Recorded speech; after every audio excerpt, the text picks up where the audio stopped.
भारत में illegal immigration की हम अगर बात करते हैं तो यूट्यूब पे आज के टाइम में बहुत सारी वीडियोस पड़ी हुई हैं, लेकिन कोई भी ना उनके पीछे की पूरी हिस्ट्री, ना उनके पीछे का पूरा लॉजिक और ना उनके पीछे के काम करने का ये तरीका बताता है कि ये चीज़ें होती कैसे हैं, real time on ground deploy कैसे होती हैं।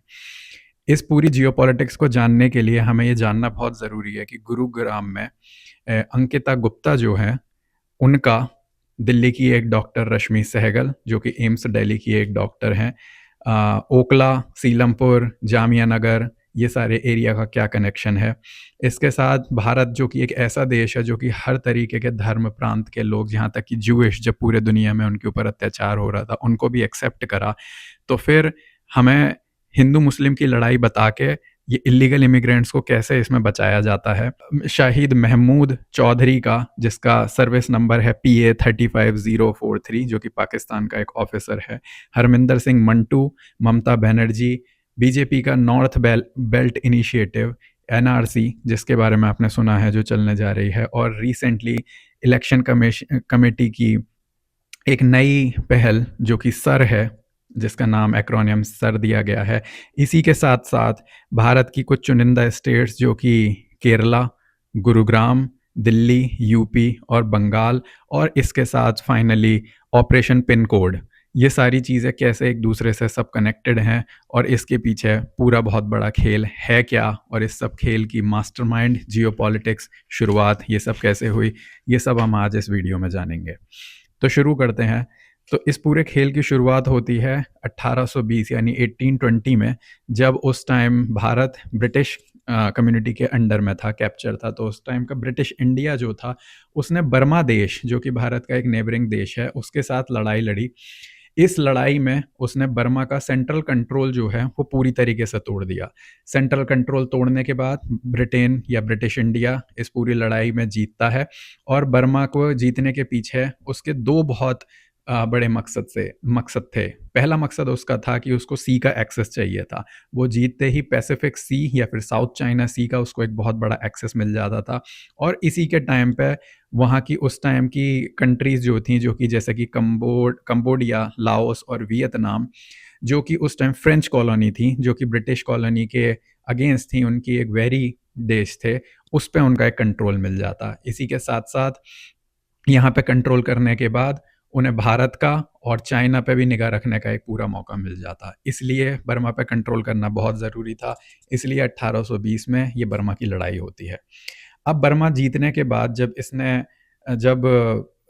ब्रिटिश इंडिया ने बर्मा को पूरी तरीके से कैप्चर कर लिया और अपने अधीन कर लिया, तो नॉर्थ बर्मा में जो माउंटेन है, जिनको अराकन यूमा माउंटेन्स कहा जाता है, तो उस अराकन रीजन में, जिसका जो रीजन है वो रखीम रीजन कहा जाता है। तो अराकन यूमा माउंटेन्स होते हैं रखीम रीजन में, जो कि बर्मा के नॉर्थ में है। वहाँ पे उन्होंने जाके जब चीज़ें देखी, तो उन्होंने पाया कि वहाँ का वेदर और वहाँ का क्लाइमेट जो है वो बहुत ही सूटेबल है। इस वजह से ब्रिटिश इंडिया ने सोचा कि यहाँ से हम अब टी की खेती करेंगे, यानी कि टी की प्रोडक्शन करके पूरी दुनिया में हम इसे बेचेंगे।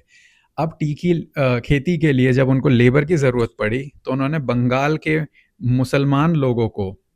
वहाँ के मुस्लिम पॉपुलेशन को रखीम रीजन में ले जाके वहाँ पे उनको लेबर की तरह यूज़ किया। लगभग अगले 20-30 साल, यानी कि 1830 से लेकर 1840 तक ये लोग वहाँ पे जाते थे और वहाँ पे टी प्लांटेशन में काम करते थे। धीरे धीरे वहीं के प्लांटेशन वर्कर होने के कारण ये लोग वहाँ पे सेटल होना शुरू हो गए। और बर्मा, जो कि एक बुद्धिस्ट कंट्री हुआ करता था, वो पूरी आफ्टर ब्रिटेन ने उसको कैप्चर कर लिया, वो पूरी कंट्री एक इस्लामिक कंट्री में कन्वर्ट हो गया था। बर्मीज पीपल जो हैं, वो लगभग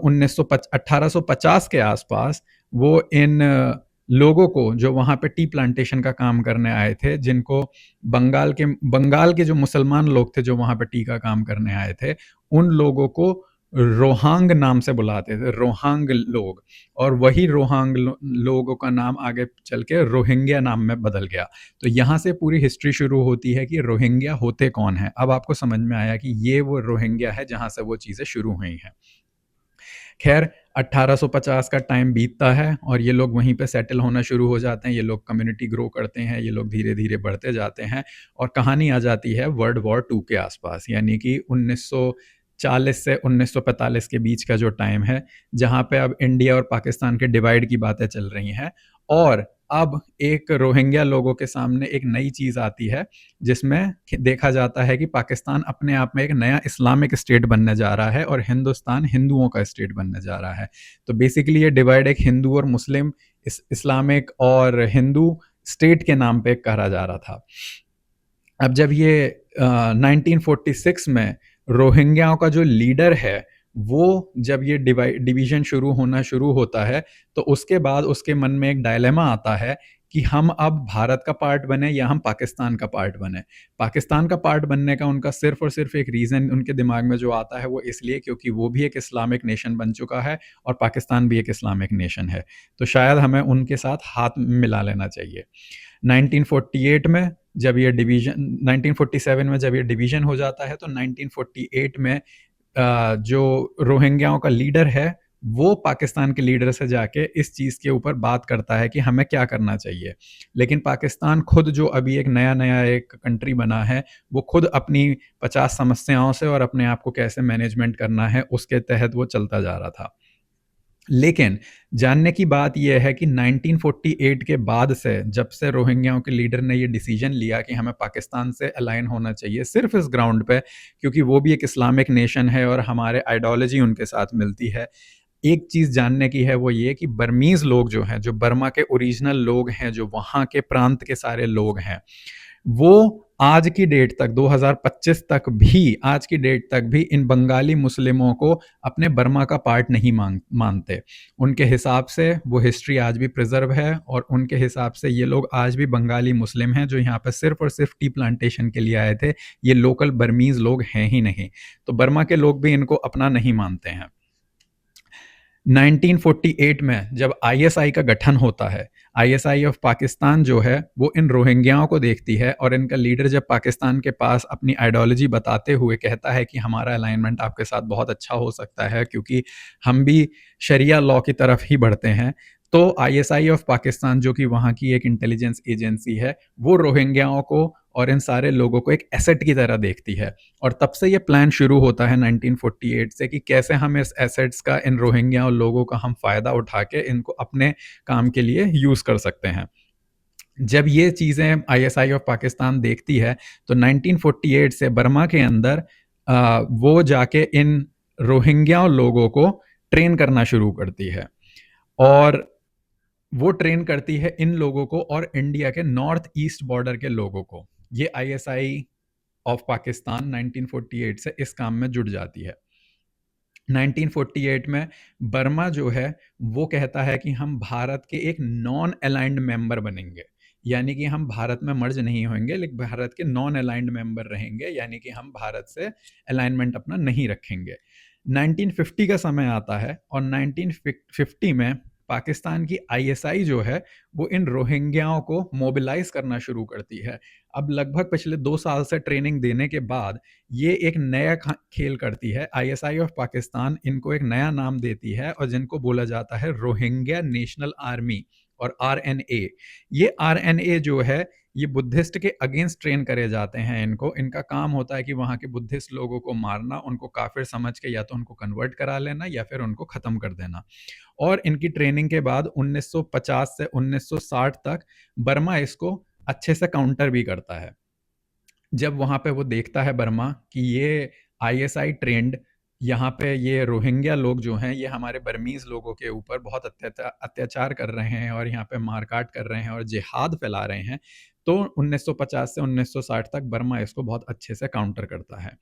अब चीज़ें बदलती हैं जब सन आता है 1971 यानी 1971, जबकि ईस्ट पाकिस्तान जो है, जो कि टूट के अब बांग्लादेश हो रहा है उस समय, तो वहाँ पे एक चीज़ें जो हैं वो बहुत ही अलग तरीके से रुख लेती हैं। यहाँ पे आईएसआई इस चिंता में पड़ जाती है कि अब क्या करना है हमें। जब आईएसआई ये चीज़ के ऊपर प्लान करती है और वहाँ पे ईस्ट पाकिस्तान जो कि आप जानते हैं ख़त्म होते-होते एक नया कंट्री बन जाता है बांग्लादेश, तो वहाँ पे 1975 में एक बहुत ही इम्पोर्टेंट इंसान है जो है शेख मुजिबुर रहमान। तो शेख मुजिबुर रहमान जो है उसको बांग्लादेश का जो कि फाउंडिंग प्रेसिडेंट है, एक तरीके से हम कह सकते हैं कि जो कि वहाँ का फाउंडिंग प्रेसिडेंट होता है बांग्लादेश का, जब आईएसआई उसकी और उसकी पूरी फैमिली की हत्या करवा देती है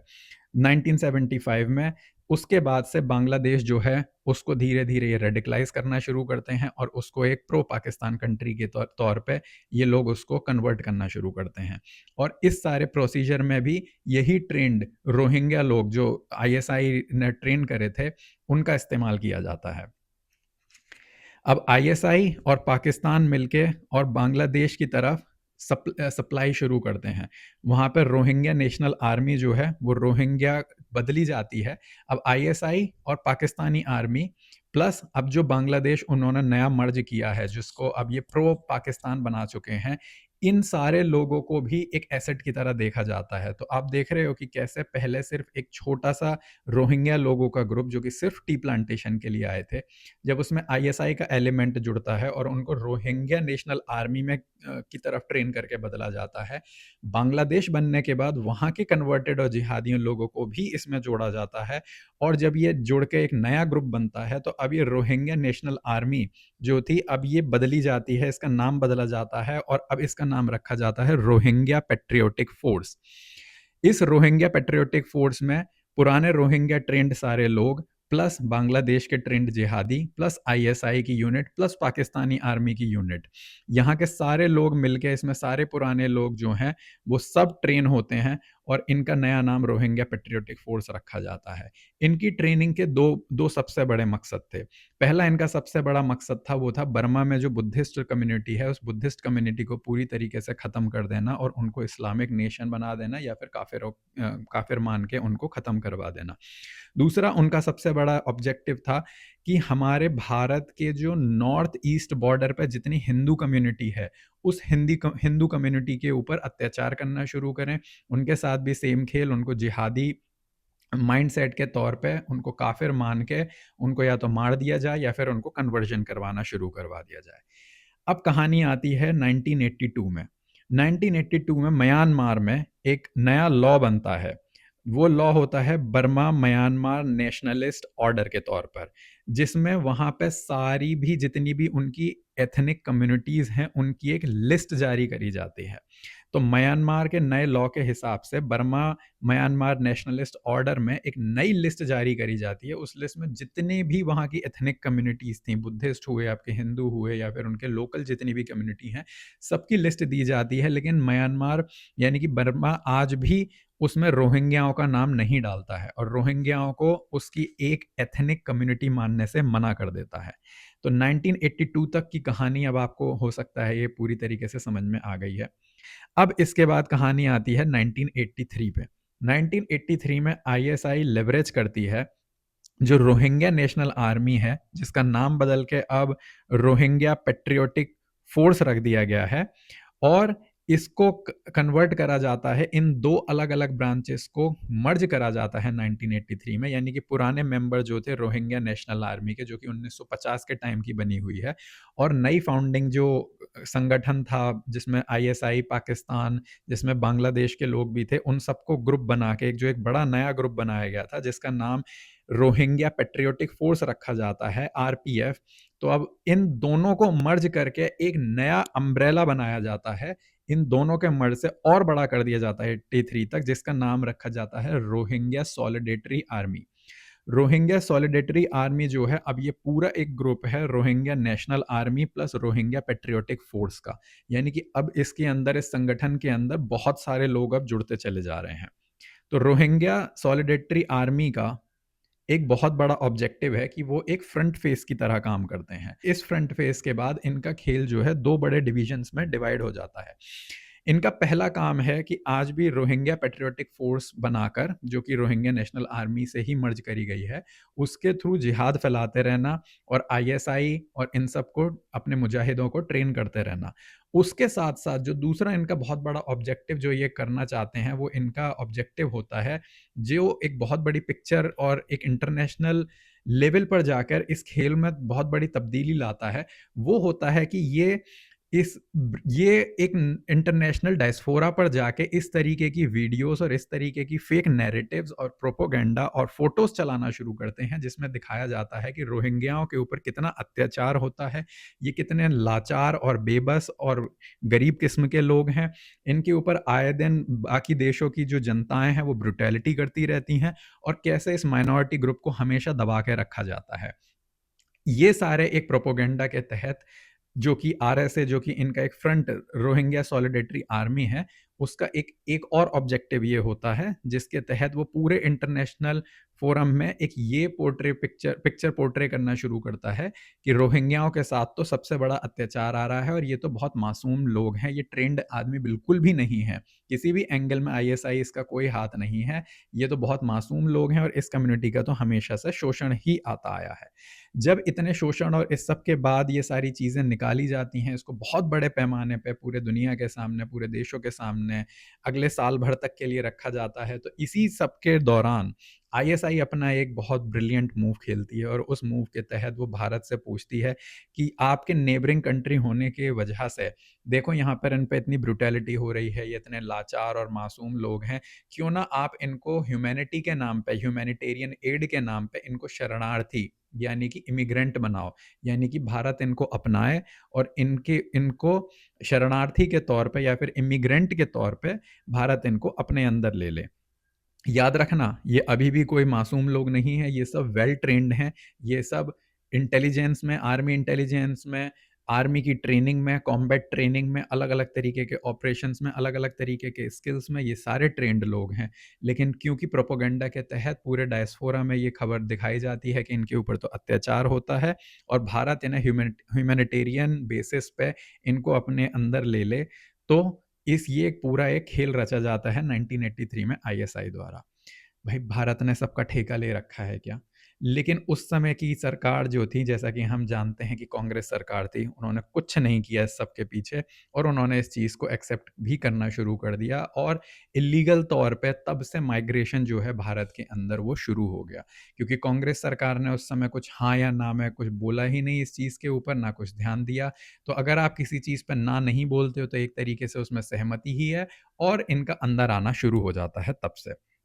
ध्यान रखना, ये अभी भी सारे ट्रेंड लोग हैं,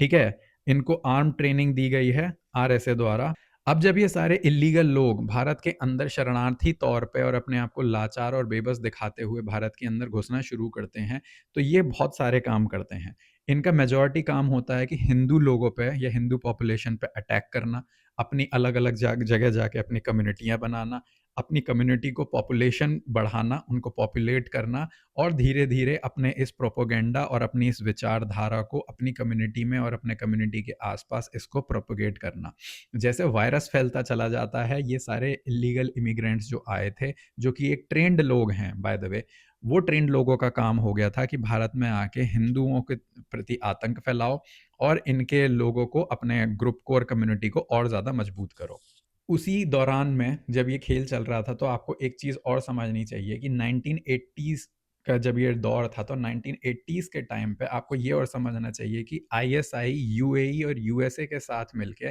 एक और कैंपेन चला रही थी पैरेलली, जो कि था सोवियत के खिलाफ, जो कि अफगानिस्तान में लड़ा जा रहा था। उस समय अगर आपको पता हो, तो यूएस और सोवियत एक कोल्ड वॉर के एरा में थे, और उस कोल्ड वॉर में आईएसआई ने यूएसए और यूएई के साथ मिलके, यूएसए का साथ देते हुए अफगानिस्तान में सोवियत के अगेंस्ट लड़ाई लड़ी थी। उस समय जब अफगानिस्तान में सोवियत के अगेंस्ट ये लड़ाई लड़ी जा रही थी, तो आईएसआई की एक ऑर्गेनाइजेशन उन्होंने वहां पे बनाई थी, जिस ऑर्गेनाइजेशन का नाम है जमात अंसार उल अफगान। जमात अंसार उल अफगानन नाम की ऑर्गेनाइजेशन जो है, इस ऑर्गेनाइजेशन का लीडर है करी सैफ उल्लाह अख्तर। ये ऑर्गेनाइजेशन जो बनाई जाती है, ये काम करती है मौलाना इरशाद खान नाम के एक इंसान के साथ मिलके, जो कि उस समय, जैसा मैंने बताया कि अफगानिस्तान में ये पूरा बना था और ये सोवियत के अगेंस्ट चलता है, और ये लगभग 1980 से 1988 यानी कि 1988 तक के बीच में ये पूरी चीज़ें करी जाती हैं। इसमें और भी लोग जुड़ते हैं, जिसमें कि जैसे इनका लीडर मैंने बताया करी सैफ उल्लाह अख्तर, इसके साथ मौलाना इरशाद खान, इसके साथ ये दोनों मिलके एक नया ऑर्गेनाइजेशन बनाते हैं, अब करी सैफ उल्ला अख्तर एक बहुत इम्पोर्टेंट इंसान से मिलता है, जो कि आईएसआई उसको मिलाता है, जिस इंसान का नाम है मौलाना इरशाद खान। मौलाना इरशाद खान और करी सैफ उल्ला अख्तर मिलके और बहुत सारी उस समय तक लगभग इस 8-9 साल के ड्यूरेशन में बहुत छोटी-छोटी ऑर्गेनाइजेशनों को जन्म देते हैं, जैसे कि हरकत उल जिहाद इस्लामिन, हरकत उल जिहाद मुसलमानिन, इस तरीके की बहुत सारी डिफरेंट ऑर्गेनाइजेशन बनाई जाती हैं। 1988 में जब 1978 चल रहा होता है, उस समय सोवियत जो है वो बैक ऑफ कर जाती है, यानी कि वहाँ से अफ़गानिस्तान से पूरी तरीके से रिट्रीट कर लेती है और चली जाती है। अब जो ये डिफरेंट ऑर्गेनाइजेशंस थी, हरकतुल जिहाद इस्लामिन, हरकतुल जिहाद मुसलमानीन, इन सब ऑर्गेनाइजेशंस का जहाँ पे काम ख़त्म हो जाता है, क्योंकि जहाँ से सोवियत ही चली गई है, तो अब इन सारी ऑर्गेनाइजेशन को बनाने के बाद अब क्या करें? तो आईएसआई वहाँ पे दिमाग लगाती है और सोचती है कि अगर हम इनको अपने पाकिस्तान के अंदर लेकर आए, तो ये यहाँ पे आतंकवाद फैलाएँगे। तो इनको यहाँ लाने का कोई फ़ायदा नहीं है, बल्कि इसके बजाय आईएसआई इनको बहुत एक्टिवली एक्टिवेट कर देती है और डाइवर्सिफ़ाई कर देती है इनको कश्मीर में। 1990 में हरकत उल मुजाहिदीन नाम की एक जो इनकी एक ऑर्गेनाइज़ेशन थी, वो मर्ज करती है हरकत उल अंसार से, जो कि उस ड्यूरेशन में लगभग 1990 से लेके और 2000 तक के टाइम के बीच में बहुत एक्टिव थी कश्मीर में। तो जैसा कि मैंने बताया कि आपकी हरकत उल मुजाहिदीन, आपकी जमात अंसार उल अफ़गानन, जो कि अफ़गानिस्तान में यूज़ हुई थी, ये मर्ज करती है और नई एक बहुत एक्टिव कम्युनिटी बनाती है, जिसका नाम हरकत उल अंसार रखा जाता है और ये कश्मीर में डिप्लॉय होती है। 1997 में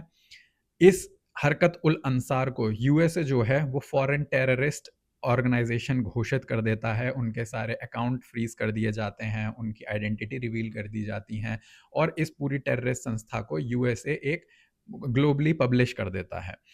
जब यूएसए उनको एक फॉरेन टेररिस्ट बताता है और उनके बैंक अकाउंट फ्रीज कर देता है, तो आईएसआई 1997 में एक नया खेल खेलती है। सारे वही लोग, ऑर्गेनाइजेशन वही, सारा खेलने का पैटर्न वही, उनका एमओ वही, सारा उनका मॉडस ऑपरेंडी सब कुछ वही। सिर्फ वो क्या करती है, इस ग्रुप को जो कि अब फॉरेन टेररिस्ट घोषित हो गया है, उस ग्रुप का नाम बदल देती है, एक नया ग्रुप बनाती है। उस नए ग्रुप का नाम होता है हरकत उल जिहाद इस्लाम।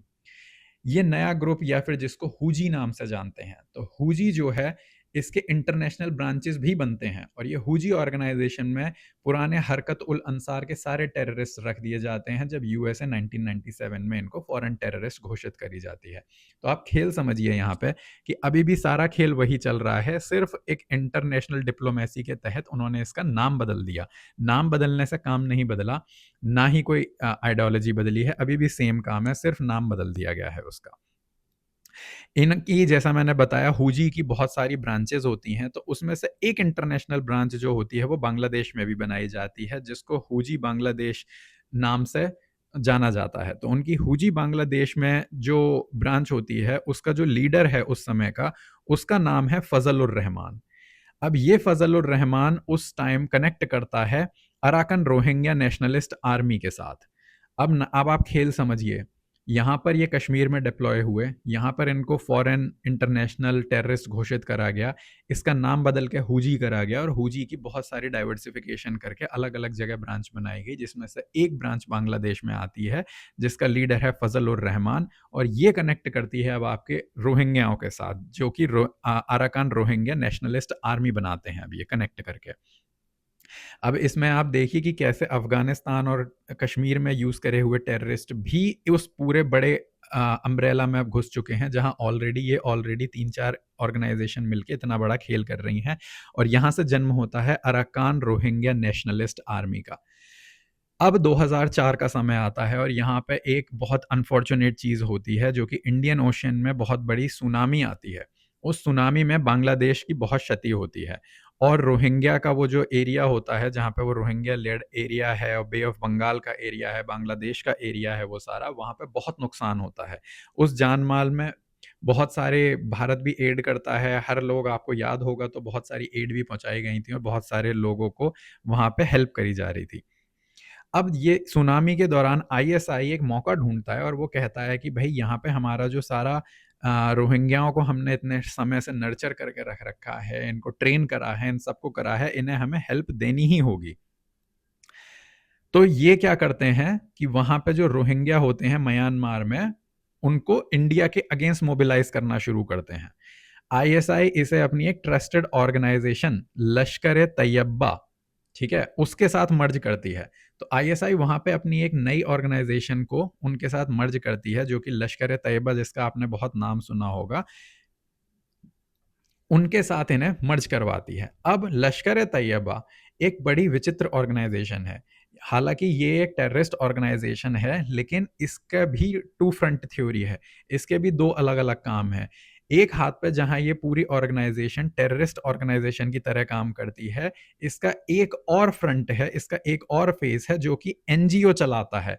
अल खिदमत फाउंडेशन नाम से। तो ये अल खिदमत फाउंडेशन और अल इंसानियत फाउंडेशन नाम से दो ऑर्गेनाइजेशंस चलाता है, जो कि एनजीओ के तौर पर काम करते हैं। अब आईएसआई अपना दिमाग लगाती है और लश्कर तैयबा की ये एनजीओ यहाँ पर एक्टिवेट करती है अल खिदमत फाउंडेशन और अल फलाह इंसानियत फाउंडेशन को एक्टिवेट करके इन रोहिंग्याओं की हेल्प करती है और इनके साथ और इनको रीग्रुप करने की शुरुआत करती है। अब इस सब के ड्यूरेशन में आईएसआई अपने लश्कर तैयबा की ये दो फ्रंट ऑर्गेनाइजेशन जो एनजीओ के तौर पे उनको हेल्प करने के लिए पहुंची थी, वो उनको समझाती हैं कि इन सारे ऑर्गेनाइजेशन का एक नेक्सस बनाओ। इन सारे ऑर्गेनाइजेशन के नेक्सस में आईएसआई खुद अपने एजेंट भी भेजती है। तो यानी कि अब आपके पास एक पूरे एक नई आर्मी तरीके से एक तैयार हो रही है, जिसमें आपके टेररिस्ट ऑर्गेनाइजेशन के लोग, जिसमें आपके ट्रेंड पाकिस्तानी सोल्जर, जिसमें आपके ट्रेंड आईएसआई यानी कि इंटेलिजेंस एजेंसी के लोग, प्लस उसके साथ साथ आपके लश्कर तैयबा जैसे ऑर्गेनाइजेशन के लोग भी एक पूरा नेक्सस बनाते हैं। और इस पूरे नेक्सस का सिर्फ और सिर्फ एक ही मकसद होता है, भारत के अगेंस्ट जाना। 2012 में खेल समझते हैं क्या हो रहा है। अब 2012 में हाफिज सईद, जो कि लश्कर का चीफ है, वो एक बहुत इंपॉर्टेंट व्यक्ति से मिलता है, जिसका नाम है अब्दुल कदूस अल बुरमीन।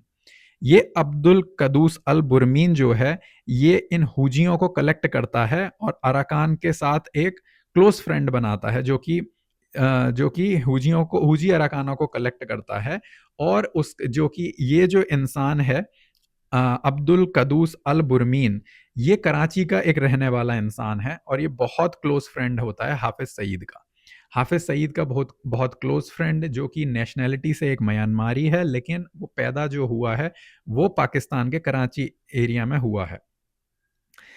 आगे चल के ये अब्दुल कदूस अल बुरमीन एक बहुत सारी छोटी छोटी ऑर्गेनाइजेशंस बनाता है, लेकिन उसमें एक पावरफुल ऑर्गेनाइजेशन को आइडेंटिफाई करता है। उस पावरफुल ऑर्गेनाइजेशन का नाम है हराका अल यासीन।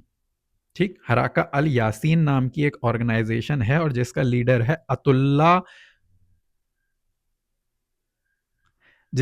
है अतुल्ला कमर अल जमनी।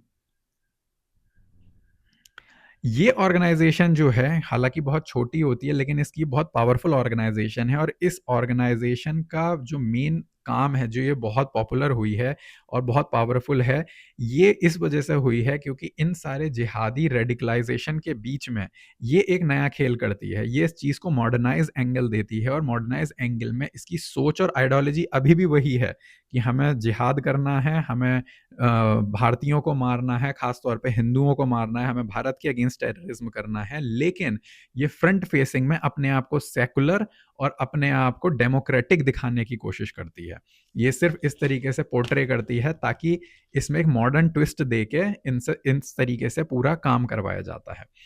2013 का समय आता है और 2013 के टाइम पे एक सऊदी से पढ़ा हुआ रेडिकलाइज्ड एक नए आदमी आता है, जिसको इंट्रोड्यूस करवाया जाता है इस नई आर्मी में। इस आदमी का नाम है हाफिज तोहार। ये हाफिज तोहार भी पाकिस्तान बॉर्न रोहिंग्या है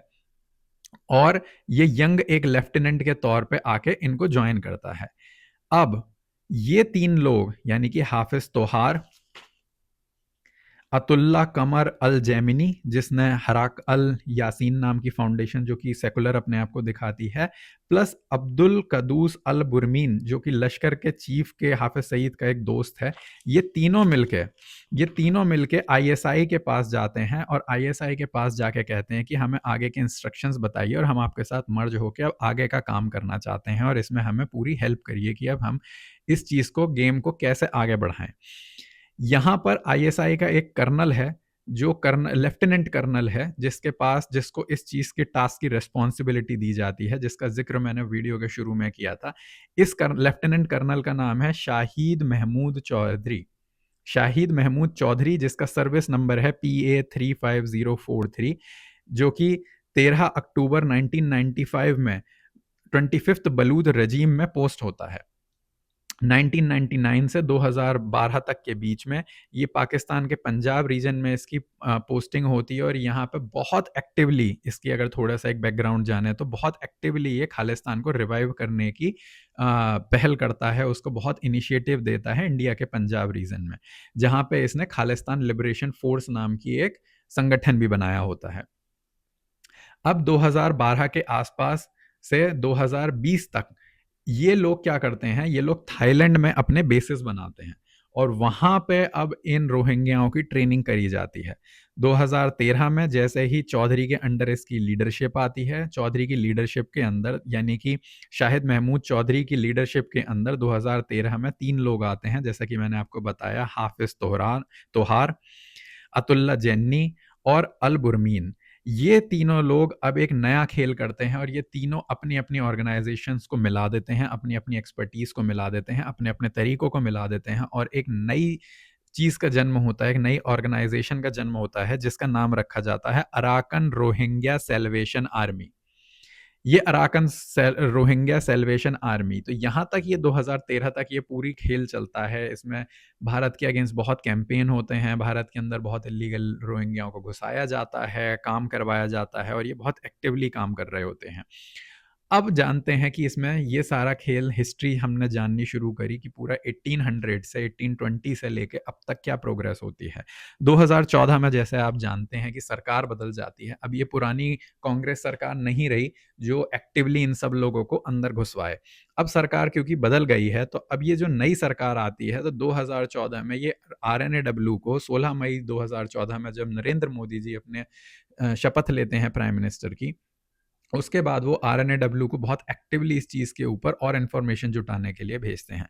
RNAW को 2014 में एक बहुत ही बड़ा एसेट हाथ लगता है, क्योंकि जब उनको इस चीज़ के लिए बोला जाता है तो वो थाईलैंड में एक इंसान को गिरफ्तार करके लाते हैं जो कि एक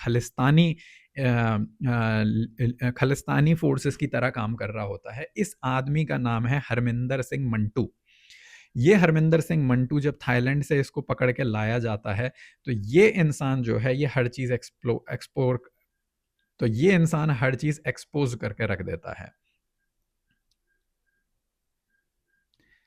ये इंसान जब इस पूरे खेल को, इस पूरे अराकान रोहिंग्या सेल्वेशन आर्मी के ये पूरे खेल को, कौन कौन लोग, जैसे कि शहीद महमूद चौधरी और इसके साथ साथ ब्रिगेडियर अशफाक, मेजर सलामत और मेजर दानिश जो कि आईएसआई के एजेंट हैं, ये सारा खेल जब ये बताता है तो ये पूरा खेल एक्सपोज करता है कि कैसे बर्मा और बांग्लादेश मिलके भारत के अगेंस्ट ये पूरा काम कर रहे हैं।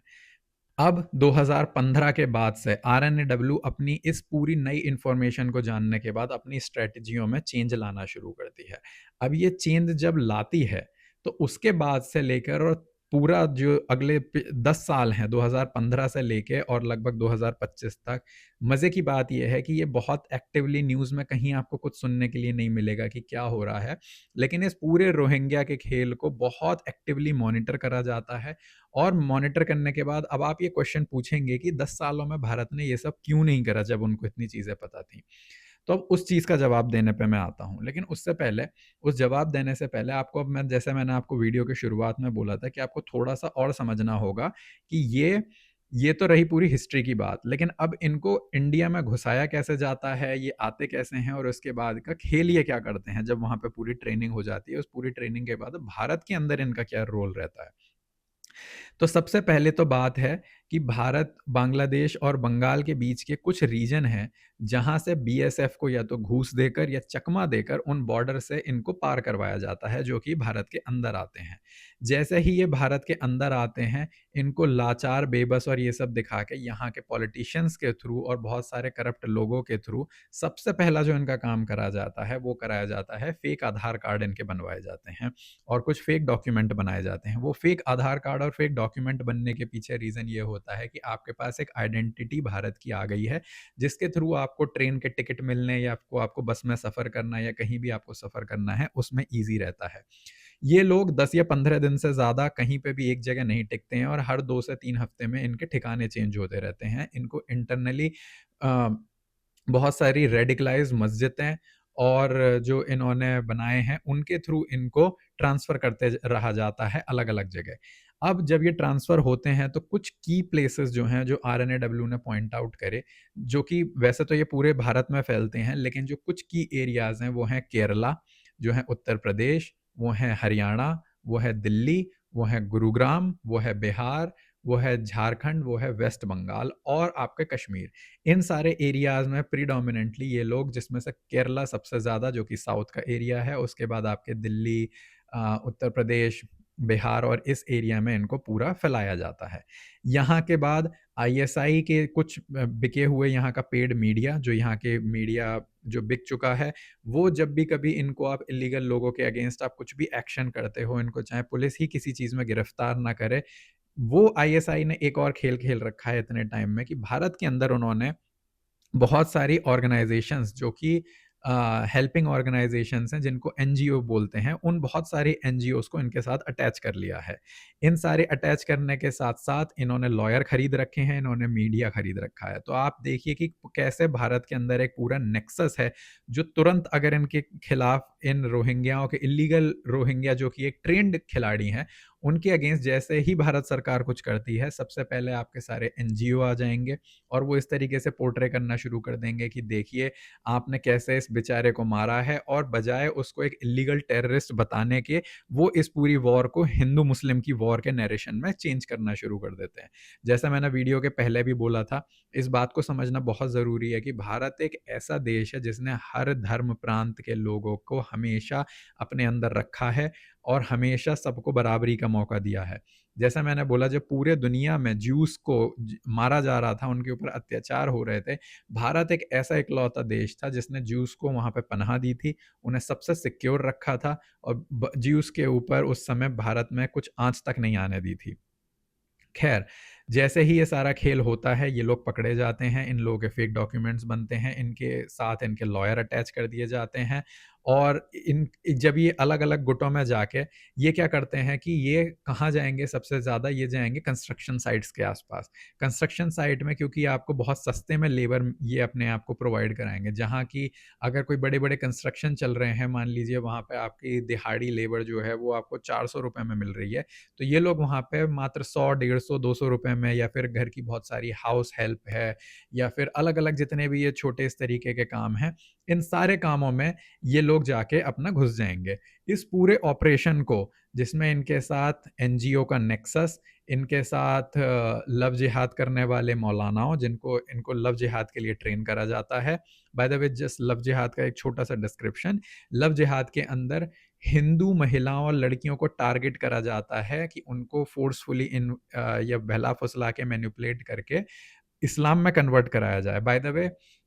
अगर आपको लग रहा है कि ये एक कोई फेक नैरेटिव है, तो इसके ऊपर एक पूरी एक अलग वीडियो बनाऊँगा जिसमें इसका पूरा एक नेक्सस समझाऊँगा। लेकिन आपको यहाँ तक बता दूँ एक शॉर्ट में डिस्क्रिप्शन, कि आपके इस पूरे नेक्सस में लव जिहाद के अंदर एक पूरी रकम तय है कि अगर आप ब्राह्मण हिंदू लड़की लाते हो तो इतने रुपए मिलेंगे, एक सिख लड़की लेकर आते हो, उसको कन्वर्ट कराते हो मुसलमान में, तो इतने मिलेंगे, और ऐसे करके पूरी हायरार्की के थ्रू आपको रुपए दिए जाते हैं। और इनकी पूरी फंडिंग जो है, इस चीज़ की पूरी फंडिंग जो है, वो खुद आईएसआई करती है। आईएसआई से ये सारा पैसा लाया जाता है और इन सारी चीज़ों के लिए फंड करा जाता है इन टेररिस्टों को। ख़ैर, इस पूरे ऑपरेशन को आईएसआई ने नाम दिया है ऑपरेशन पिन कोड। इस ऑपरेशन पिन कोड के थ्रू इनको रोहिंग्याओं को, इल्लीगल रोहिंग्याओं को, जो कि ट्रेन्ड टेररिस्ट हैं, उनको भारत के अंदर घुसाना, उनकी पॉपुलेशन बढ़ाना, उनको अलग-अलग जगह सेटल करना, उनके फेक डॉक्यूमेंट्स बनाना और कभी पकड़े जाएँ या कुछ होना, तो उस पे मीडिया में हो-हल्लड़ मचा के उसको हिंदू-मुसलमान का रूप देना, उनके लिए लॉयर लाना, उनके लिए एनजीओज़ का खड़े हो जाना और उनको ह्यूमन राइट्स के ऊपर चिल्लाना, ये सारा ऑपरेशन पिन कोड के तहत आता है। अब जैसे मैंने आपको बताया कि गुड़गाँव में क्या होता है, तो गुड़गाँव की एक छोटी-सी कहानी जहाँ पे ये रीसेंट कहानी है, जहाँ पे अंकित गुप्ता नाम के एक आदमी बताता है कि रातों-रात उसकी हाउस हेल्प जो है, या हाउसमेड जो उसके यहाँ काम कर रही थी, वो गायब हो गई है। और ये सिर्फ़ एक अंकित गुप्ता की कहानी नहीं है, ये गुड़गाँव जैसी जगह में या फिर भारत के अन्य विभिन्न जगह में बहुत एक्टिवली ये देखा जा रहा है कि उनकी हाउस हेल्प जो है, वो गायब हो रही है, जिस पे भारत के कुछ लोग बड़े नाराज़ होते हैं, बड़े परेशान हो रहे हैं, लेकिन आपको एक चीज़ समझनी है, ये इल्लीगल टेररिस्ट जब ये भारत के अंदर घुस रहे हैं, तो ये ना सिर्फ़ एक्चुअल में जो लोग जो आपकी जॉब डिज़र्व करते हैं, उनकी जॉब कट कर रहे हैं, बल्कि ये भारत के अंदर आतंक भी फैला रहे हैं। तो सरकार अगर एक्टिवली इस चीज़ को गायब कर रही है, तो आपको बजाय इस चीज़ की शिकायत करने के कि आपकी बहुत सस्ती हाउस लेबर जो है वो चली गई है, आपको इस चीज़ के लिए समर्थन करना चाहिए कि आपकी भारत की सिक्योरिटी अभी भी इंटैक्ट रखी जा रही है। दिल्ली की एक डॉक्टर जो एम्स में एक बहुत रेप्यूटेड डॉक्टर हैं, रश्मि सहगल, जब उनके पास उन्होंने ये चीज़ एक पैटर्न नोटिस करना शुरू करा कि उनके पास बहुत सारे पेशेंट जो आते हैं, जब उनके आधार कार्ड या उनके डॉक्यूमेंटेशन माँगे जाते हैं, कभी किसी दवाई देने के लिए या फिर उनको एडमिट करने के लिए जब उनकी चीज़ें माँगी जाती हैं, तो उन्होंने देखा कि बहुत सारे जो ये लोग आते हैं, ये एक्चुअल में यहाँ के नेटिव तो हैं ही नहीं, जो कि बात करने के तरीके से, तौर तरीके से और चीज़ें बोलने के अंदाज़ से पता चल जाता है। तो ये सारे इल्लीगल रोहिंग्या आते हैं, लेकिन एक छोटी-सी जाने पे वहाँ पे थोड़ा-सा जब ये डॉक्टर को थोड़ी चीज़ें समझ में आईं और इन्होंने जाके खुद अपने एक पर्सनल लेवल पे थोड़ी चीज़ें देखी, तो इन्होंने पता लगाया कि ओखला, सीलमपुर और जामिया नगर जैसी जगह पे कहाँ पे जैसे बहुत ईज़िली फेक आधार कार्ड का और फेक डॉक्यूमेंट्स बनाने का कितना बड़ा नेक्सस चलता है, जो इन टेररिस्टों को दिया जाता है। अब हम देखते हैं कि तो पहले हम जानते हैं कि भारत ने 10 साल में, जैसा मैंने क्वेश्चन उसमें छोड़ा था आपके लिए, कि भारत ने पिछले 10 सालों में ये चीज़ें क्यों नहीं करी और अब ये इतनी एक्टिवली क्यों करनी शुरू करी? तो उसका आंसर देखते हैं। इसका आंसर 3 जियोपॉलिटिक्स जानने के लिए आपको कुछ चीज़ें जाननी चाहिए कि कई बार आपको एक स्पेसिफिक टाइम की नीड होती है कि उस स्पेसिफिक टाइम पे ही वो पत्ता खोला जाता है। अगर आपने कभी पत्ते खेले हों तो आपको, या चेस खेली हो, तो आपको समझ में आता है कि आप जब सेटल कर रहे हो, अपने प्यादे बिछा रहे हो, तो उसमें कौन-सा मूव कब चलना है उसकी भी बहुत बड़ी अहमियत है। या अगर आप पत्ते खेल रहे हो तो आपको अपना कौन-सा पत्ता कब रिवील करना है उसकी भी बहुत बड़ी अहमियत है। तो अगर हम यहाँ पर स्क्रीन पे भारत का एक नक्शा देखें, तो आप देखेंगे कि भारत ने नॉर्दर्न बेल्ट जो है वो कैसे धीरे-धीरे पहले उस पे कंट्रोल करना शुरू करा। तो जब गुजरात, राजस्थान का ये एरिया, जब भारत के और बीजेपी के, जो उनकी प्रेज़ेंट गवर्नमेंट है, मध्य प्रदेश का एरिया, जब धीरे-धीरे ये कैप्चर होकर भारत के कंट्रोल में, गवर्नमेंट के कंट्रोल में आया, उसके बाद उत्तराखंड और उत्तर प्रदेश आ गया, तो लगभग इतना एरिया जो है भारत की सरकार ने अपने अंदर कैप्चर कर लिया, जिसमें वो अपने एक्टिव तरीके से, क्योंकि वो वहाँ पे मेजॉरिटी विन सीटें हैं, तो वो अपने तरीके से इसमें क्लीन अप कर सकते हैं। बिना किसी लाइमलाइट के लाए हुए, जैसा मैंने बताया कि अगर न्यूज़ में ये बहुत सारी चीज़ें फैल जाती, तो इनका अपना पूरा नेक्सस है, जो कि ऑपरेशन पिन कोड के तहत मैंने बताया, जिसमें सारे एनजीओ संगठन, आपके बहुत सारे लॉयर और ये सारे लोग आके आपको अपोज़ करना शुरू कर देते, इसलिए बैक एंड पे ये सफाई चलती रही। अगर आप देखेंगे तो एक चीज़ जानने वाली है कि आपका जो पंजाब, चंडीगढ़, हरियाणा, दिल्ली, उत्तर प्रदेश, ये अगर आप यहाँ से एक लाइन देखेंगे, पाकिस्तान की आईएसआई जो यहाँ से ऑपरेट कर रही है, और ये पूरी स्ट्रेट लाइन में स्टेट टू स्टेट कनेक्शन अगर देखेंगे, तो पंजाब, चंडीगढ़, हरियाणा, दिल्ली, उत्तर प्रदेश, बिहार, झारखंड होते हुए वेस्ट बंगाल और बांग्लादेश। ये एक लाइन अगर पूरी तरीके से समझो आईएसआई मान लो कल को कैप्चर कर लेती है, तो ये पूरे स्टेट टू स्टेट ट्रांसफ़र करना किसी भी चीज़ का या किन्हीं भी लोगों का कितना ईज़ी हो जाएगा। तो जो सरकार है, उन्होंने पहले धीरे-धीरे करके अपने ये स्टेट्स को अपने अंदर लेना शुरू करा, और जिन एरिया में उनका डोमिनेंस है, एटलीस्ट उन स्टेट्स के अंदर, तो इनका इल्लीगल रूट जो है वो ट्रेस होके और इनको बहुत कड़ी कार्रवाई करी जाएगी। इसलिए आपने देखा होगा कि अभी दिल्ली और हरियाणा, जो कि अब बीजेपी के पार्ट हो गए हैं, वो एक कितने अहम इलेक्शन थे। वो इलेक्शनों का सारा रोल ही ये था कि आपने एक तरीके से पाकिस्तान आईएसआई की तरफ से एटलीस्ट उनके वेस्ट बॉर्डर से, यानी भारत के वेस्ट बॉर्डर से आपने एक सप्लाई को कट कर दिया है। तो अब भारत के अंदर घुसने के लिए एक एक साइड लाइन जो है वो कट हो चुकी है। अब अगर आप इसकी ईस्ट साइड देखें भारत की, तो आप देखेंगे कि अब इसी साल जो है बिहार में इलेक्शन होने जा रहे हैं, और उसके बाद अगले साल अर्ली 2026 में वेस्ट बंगाल में इलेक्शन है। ठीक, अब वेस्ट बंगाल अगर हम इस स्टेट की बात करें, तो आप ध्यान से देखेंगे तो आसाम, सिक्किम, झारखंड, बिहार और उड़ीसा, ये स्टेट के साथ इनके बॉर्डर मिलते हैं। तो अगर हम इन स्टेट के साथ इस बांग्लादेश के बॉर्डर में अपनी डोमिनेंस ले आएं और इसको कट कर दें, आइसोलेट कर दें, तो आप एक तरीके से रोहिंग्याओं के ये बांग्लादेश और जो आपके म्यांमार साइड से जो ये इलीगल रोहिंग्या या फिर आप टेररिस्ट ऑर्गेनाइजेशन के ये लोग जो घुस के आ रहे हैं, आप इस सप्लाई चेन को कट कर सकते हैं। तो आप देखिए कि जो अब इलेक्शन होने जा रहे हैं उसमें बिहार का कितना बड़ा रोल है, क्योंकि बिहार एक अटैच वो अपना एक बॉर्डर शेयर करता है वेस्ट बंगाल से। जैसे ही आप बिहार में अपना पद जीतते हैं और उसको इस स्टेट को अपने अंदर लेके आते हैं, जो कि आजकल आपने देखा होगा कि इलेक्शन कमीशन ऑफ इंडिया ने या ईसीआई ने एक नई स्ट्रेटजी अपनाई है, सर। सर के तहत उन्होंने क्या करना शुरू करा है कि उन्होंने आपके सारे जो फेक वोटर्स हैं, जो ये सारे नेक्सस चल रहा था, इसको धीरे धीरे वो रिमूव करते जा रहे हैं कि इनको इलेक्शन में नहीं देने दिया जाएगा। अगर आप यहाँ पे बिहार जीत लेते हो इस साल, तो आपने एक और लाइन कट ऑफ कर दी वेस्ट बंगाल और बांग्लादेश वाले एरिया की। ठीक है, अगले इलेक्शन जो होने हैं वेस्ट बंगाल में है, तो जैसे ही आप वेस्ट बंगाल के इलेक्शन जीतते हो, आप देखोगे कि आपने एक पूरी पूरी सप्लाई चेन कट कर दी है बांग्लादेश साइड से। बांग्लादेश में अगले साल अप्रैल के आसपास इलेक्शन होने हैं। वो इलेक्शन का नतीजा हमें बिल्कुल बहुत ईजीली अभी से उन्होंने तैयारी करके रख रखी है कि वहाँ पे यूनुस की सरकार पलटेगी और वहाँ पे शेख हसीना को वापस डिप्लॉय करा जाएगा। इस तरीके से करते-करते आपने अभी रिसेंट सुने होंगे कि बहुत सारा जो चाइना के साथ एक क्लैश हुआ था गलवान घाटी में, और वो एरिया भी इस तरीके से उस फॉल्ट लाइन को भी कट ऑफ करा गया है। और अभी आपने सुना होगा कि बहुत ही ज़्यादा आग लगी पड़ी थी इधर के ईस्ट एरिया में। इसलिए ईस्ट एरिया बहुत, मणिपुर में और ये सारे एरिया इसलिए बहुत इंपॉर्टेंट हैं, क्योंकि यहाँ से म्यांमार बॉर्डर टच होता है और यहाँ से इलीगल लोगों को घुसाना बहुत आसान होता चला जाता है। तो इस तरीके से ये पूरी सप्लाई चेन कट करके इस पूरे नेक्सस को ख़त्म करने का प्लान है। तो आई होप इस वीडियो के तहत, जो कि बहुत इन डेप्थ और लंबी वीडियो है, इसके तहत आपको पूरा एक नेक्सस समझ में आया, आपको पूरा इन डेप्थ एनालिसिस समझ में आया कि इलीगल इमिग्रेशन किस तरीके से जन्म लेता है, किस तरीके से काम करता है, कैसे पाकिस्तान की आईएसआई है, भारत की क्या स्ट्रेटजी रही है। और पिछले 10 सालों में भारत बिहाइंड द सीन तो इसको ज़रूर करता आया है, लेकिन आपको एक चीज़ और समझने वाली है, अगर आप जियोपॉलिटिक्स में इस चीज़ को अभी तक नहीं समझे हो, तो आप अभी भी इसमें कमज़ोर हो। आपको इकोनॉमिकली भी बहुत साउंड होना होता है। तो पिछले 3 टर्म के इलेक्शन जीत के ये सरकार ने कुछ चीज़ें फाइनलाइज़ करी। पहला, इन्होंने इकोनॉमिकली अपने आप को बहुत मजबूत बनाया। दूसरा, जैसे महाराणा प्रताप सीधे किले पे अटैक करते थे और हमेशा हार जाते थे, और उनको समझाया गया कि किले पे अटैक करने के बजाय पहले साइड की धीरे-धीरे चीज़ें जीतो। उसी तरीके से इस सरकार ने पहले अपनी धीरे-धीरे अपना खुद का डोमिनेंस भारत के अंदर प्रेज़ेंस बनानी शुरू करी, उसके बाद मेन चीज़ पे जाके अटैक होगा। और तीसरा, अगर आपको ऐसा लगता है कि 10 साल में इसके ऊपर कोई कार्रवाई नहीं हो रही है, तो ये गलत है। बिहाइंड द सीन ये सारी कार्रवाई होती है। लेकिन जैसा मैंने बोला, और सरकार को सब कुछ पता होता है, लेकिन जैसा मैंने बोला, अगर इस चीज़ को पब्लिकली लाके और उस चीज़ के ऊपर उछाला जाएगा, तो एक तुरंत नेक्सस एक्टिवेट हो जाएगा, जो इस चीज़ को